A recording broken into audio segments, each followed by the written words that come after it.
Hello అందరికీ, welcome to my channel cook with Madhu. ఇప్పుడు మనం చేసుకోబోయే రెసిపీ రవ కేసరి. ఎప్పుడైనా స్వీట్ తినాలనిపిస్తే ఒక 10 నిమిషాల్లో చేసుకుని తినేలాక మనకి కనిపించేది రవ కేసరి. అలాగే ఏమైనా ప్రసాదాలు అప్పటికప్పుడు చేసుకోవాలి అనుకుంటే rava kesari is the best option. అలాగే ఇప్పుడు మనకు ప్రిపరేషన్లోకి వెళ్ళిపోతాం. ముందుగా ఒక ప్యాన్ తీసుకొని దాంట్లో 3 టేబుల్ స్పూన్స్ ఆఫ్ నెయ్యి తీసుకొని వేడయ్యాక మనకు కావాల్సిన డ్రై ఫ్రూట్స్ తీసుకొని వేయించుకోవాలి. అవి బాగా వేగిన తర్వాత ఒక బౌల్లోకి తీసుకొని పక్కన పెట్టుకోవాలి. అదే సేమ్ ప్యాన్లో ఇప్పుడు ఒక కప్ గోధుమ రవ్వ తీసుకొని బాగా వేయించుకోవాలి. నెయ్యి అంతా బాగా కలిసేలాగా కలుపుకోవాలి.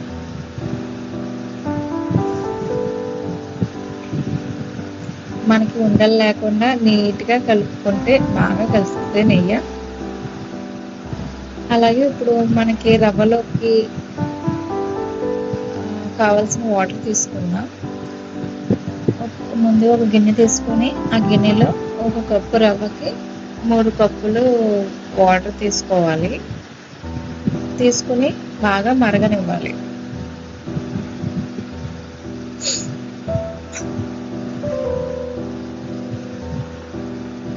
బాగా మరిగాక తీసుకుని నేను దాంట్లో ఒక పించ్ ఆఫ్ కలర్ యాడ్ చేస్తున్నాను.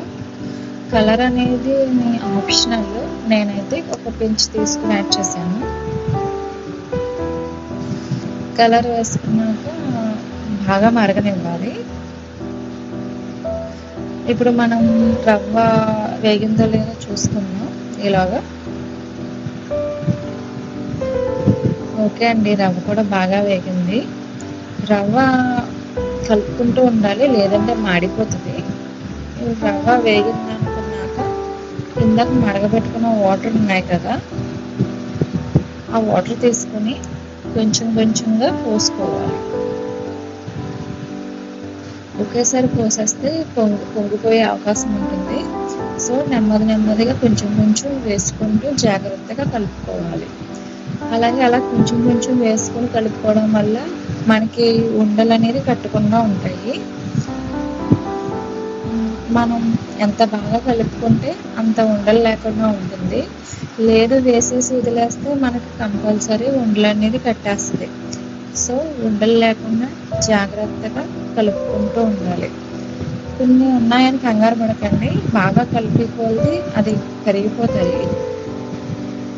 కొంచెం దగ్గరికి అయ్యేంత వరకు అలా ఉడకబెట్టుకోవాలి. రవ్వ ఉడికింది అనుకున్నాక ఒక కప్పు రవ్వకి 1 కప్ షుగర్ వేసుకుంటే సరిపోతుంది. మనకి స్వీట్ కరెక్ట్గా సరిపోతుంది. లేదు కొంచెం నేను స్వీట్ తింటానంటే ఇంకా కొంచెం యాడ్ చేసుకోవచ్చు, బట్ ఓకే ఇలా సరిపోతుంది. షుగర్ వేసుకున్నాక బాగా కలిసిలా కలుపుకోవాలి. షుగర్ వేసుకున్నాక కొంచెం పలుచన అవుతుంది. పలుచనైన తర్వాత ఉడికేసరికి కొంచెం ఇలా గట్టిపడుతుంది.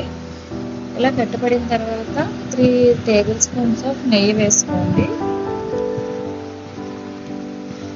అలాగే కొంచెం యాలకుల పొడి కూడా వేసుకొని బాగా కలుపుకోండి. చూసారా మన బాగా ఉడికింది కదా, చూడండి నెయ్యి కూడా తేరుతుంది, ప్యాన్ నుంచి సపరేట్ అవుతుంది. ఇలా ఉడికిపోయిన తర్వాత ఇప్పుడు మనం వేయించుకున్న డ్రై ఫ్రూట్స్ ఉన్నాయి కదండి, ఆ డ్రై ఫ్రూట్స్ కూడా వేసుకొని బాగా కలుపుకోవాలి.